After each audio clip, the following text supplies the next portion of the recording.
Now, in the conservation of biodiversity, our first approach is in situ conservation, that is also known as on-site conservation. This approach involves protection of species in their natural habitat.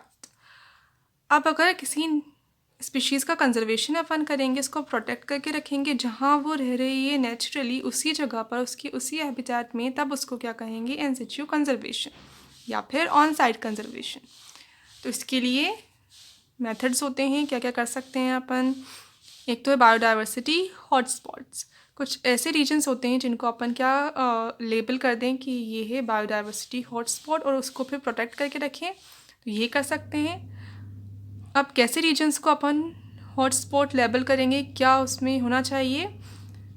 तो these are reasons of high levels of species richness and high degree of endemism, कि यहाँ पे जो species richness है यानी type of species, type of different types of species should be present, and second the species should show endemism, यानी क्या होना चाहिए? ऐसे स्पीशीज़ यहाँ पे मिलनी चाहिए। एक तो बहुत तरह तरह के स्पीशीज़ मिलनी चाहिए, डिफरेंट टाइप्स ऑफ स्पीशीज़ यहाँ पे मिलनी चाहिए। सेकंड, वो जो स्पीशीज़ हों वो कैसी होनी चाहिए?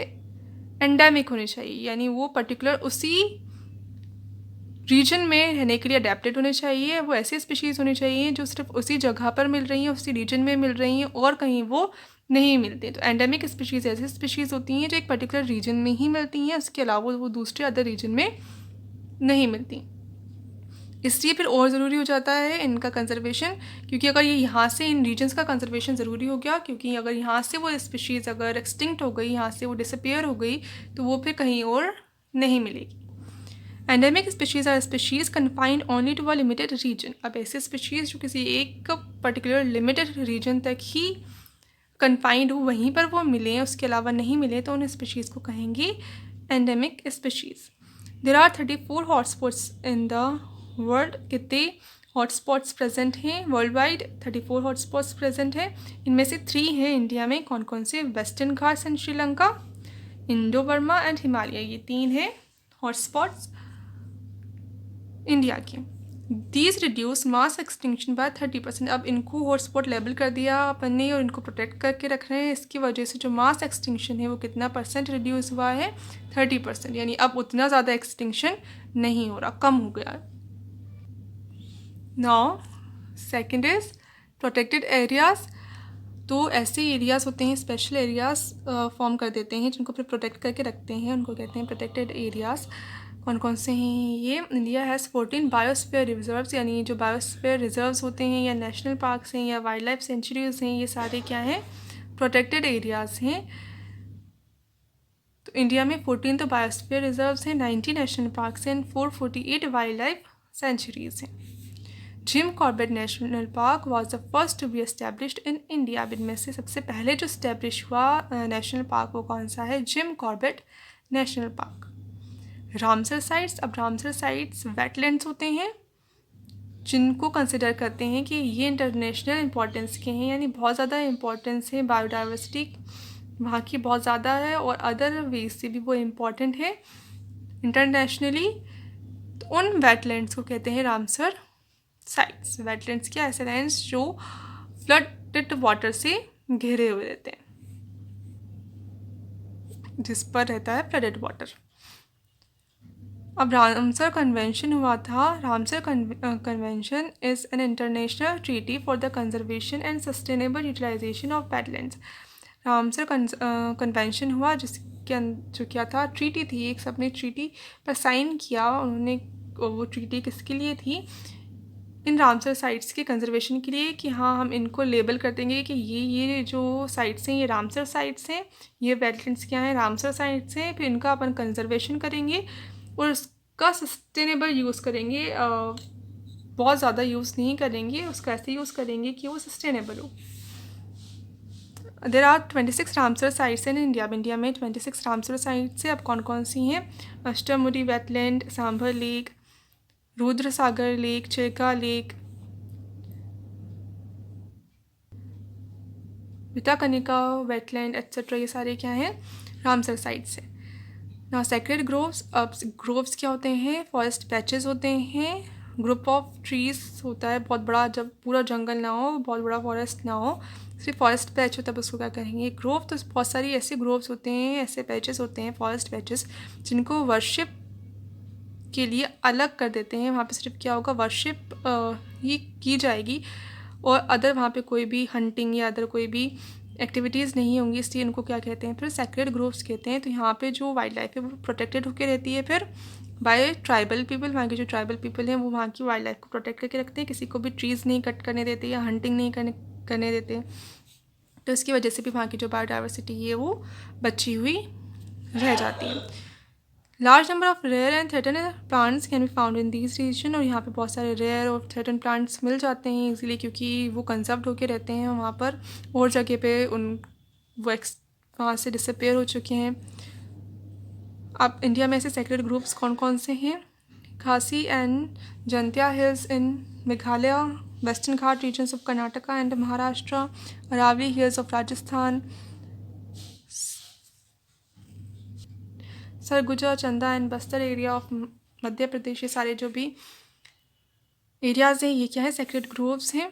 ये तो था in situ conservation of biodiversity. Now second is ex situ conservation और off site conservation of biodiversity. This approach involves placing threatened animals and plants in special care units for their protection. अब इसमें क्या करते हैं? जो भी threatened animal है या प्लांट है उसको स्पेशल केयर यूनिट में रख देते हैं उनके प्रोटेक्शन के लिए, उनके नेचुरल हैबिटेट से निकाल कर। अब India has 35 botanical gardens, 275 zoological parks where animals which have become extinct in wild are maintained. अब इन बॉटनिकल गार्डन्स में या जूलॉजिकल पार्क्स में, तो जूलॉजिकल पार्क्स की बात करें, जूस की बात करें, वहाँ पे एनिमल्स को प्रोटेक्ट करके रखते हैं। ऐसे एनिमल्स को भी वहाँ पे प्रोटेक्शन मिलता है जो वाइल्ड में एक्सटिंक्ट हो चुके हैं। They are extinct in wild, यानी अब वो वाइल्ड एनवायरनमेंट में नहीं मिलते, वो सिर्फ उन जूस में ही देखने को मिलते हैं। By using cryo preservation at -196 degree centigrade technique, sperms, eggs, animal cells, tissues, and embryos can be stored for long period in gene banks, seed banks, etc.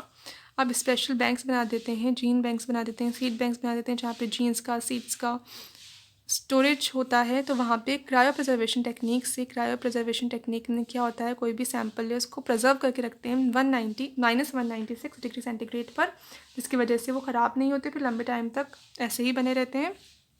तो इस टेक्निक के थ्रू जो थ्रेटेंड ऑर्गेनिजम्स हैं उनके sperms को, eggs को या animal cells को, उनके जीन्स के लिए टिश्यूज़ को या एम्ब्रियोस को प्रिजर्व करके रख सकते हैं, ताकि बाद में अगर फ्यूचर में उसका यूज़ ज़रूरत पड़े तो फिर उसको यूज़ में ले सकें। Plants are propagated in vitro using tissue culture method, micro propagation. अब ऐसे ही प्लांट्स को अपन प्रोपेगेट कर सकते हैं इन विट्रो, यानी आर्टिफिशियल कंडीशंस में टिश्यू कल्चर मेथड के through. Tissue culture method special method होता है जिससे प्लांट्स को अपन डेवलप कर सकते हैं। It is the desirable approach when urgent measures to save extinction are required. तो ये कब यूज़ करते हैं? जब बहुत ज़्यादा इम्पॉर्टेंट हो जाता है किसी ऑर्गेनिज्म को बचाना। अब इन situ conservation and x situ conservation में क्या डिफरेंस है? It is conservation and protection of biodiversity in its natural habitat. तो नेचुरल हैबिटेट में अगर उसको कंजर्व करेंगे तो वो इन सिचु कंजर्वेशन, और अगर उसको वहाँ से ले जाके, उनकी नेचुरल हैबिटेट से ले जाके कहीं और प्रिजर्व करेंगे या कंजर्व करेंगे, तब उसको क्या कहेंगे? Ex situ conservation. Population is conserved in the surroundings where they have developed their distinctive feature। अब यहाँ पे जो पॉपुलेशन है सिर्फ एक पर्टिकुलर ऑर्गेनिज्म को नहीं करते, पूरी पॉपुलेशन ही प्रिजर्व हो जाती है, कंजर्व हो जाती है, और उसी सराउंडिंग में वो कंजर्व होती है जहाँ पे उसके जो स्पेशल फीचर्स हैं वो डेवलप हुए, यानी एवोल्यूशन के थ्रू उसमें जो स्पेशल फीचर जिस एनवायरनमेंट की वजह से आए हैं वो उसी एनवायरनमेंट में, उसी सराउंडिंग में कंजर्व होते हैं। Population is conserved under simulated conditions that closely resemble their natural habitat। अब इनको ऐसे conditions में कंजर्व करके रखते हैं जो नेचुरल हैबिटेट तो नहीं है उनका, पर उनसे सिमिलर है, उन्हें रिजेंबल करती है, क्योंकि उनके कैरेक्टर्स वहीं डेवलप हुए हैं। तो उनको बिल्कुल ही अलग अगर सिचुएशन में कंजर्व करना चाहेंगे तो वो वहाँ पे कंजर्व होके नहीं रह पाएंगे, वहाँ पे सर्वाइव नहीं कर पाएंगे वो पॉपुलेशन। इसलिए ऐसे एनवायरनमेंट में इनको कंजर्व करते हैं जो सिमिलर होता है किससे, उनकी नेचुरल हैबिटेट से। एग्जाम्पल आएगा national parks, biosphere reserves, wild life sanctuaries etcetera. Ex situ में आ गया botanical garden, zoological park, wild life safaris, gene banks etcetera. Now conventions on biodiversity. अब बायोडाइवर्सिटी को बचाने के लिए बहुत टाइम टू टाइम कन्वेंशंस हुए हैं। कौन कौन से हुए हैं? The Earth Summit was held in Rio de Janeiro in 1992, which called upon all nations to take appropriate measures for conservation of biodiversity and sustainable utilization of its benefits. अब अर्थ summit हुआ था, एक कन्वेंशन कहाँ पर हुआ था? ये Rio de Janeiro में हुआ था 1992 में। किसके लिए? बायोडाइवर्सिटी की कंजर्वेशन के लिए, कि बायोडाइवर्सिटी को कंजर्व करके रखना है और उसका यूटिलाइजेशन भी ऐसे करना है कि अपन सारी ही जो रिसोर्सेज हैं उसको यूज़ में नहीं लेने, सस्टेनेबल होना चाहिए, यानी फ्यूचर जनरेशन के लिए भी वो बचे हुए रहने चाहिए।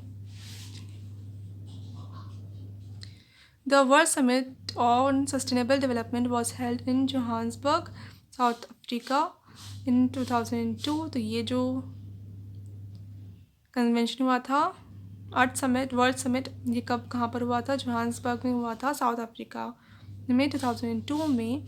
इन विच 190 countries pledged to reduce the current rate of biodiversity loss at global, regional and local levels by 2010। वहाँ पे सारी कंट्रीज़ ने कहा कि अपन को जो बायोडाइवर्सिटी लॉस की ये जो करंट रेट है जो बहुत ज़्यादा है उसको रिड्यूस करना होगा। तो 190 कंट्रीज़ ने इसमें पार्टिसिपेट किया था और इस चीज़ को कहा था कि global, regional and local level पे, यानी हर लेवल पे सभी को मिलकर ट्राई करना चाहिए कि बायोडाइवर्सिटी लॉस की रेट जो है इसको कम कर दें। कब तक? 2010 तक।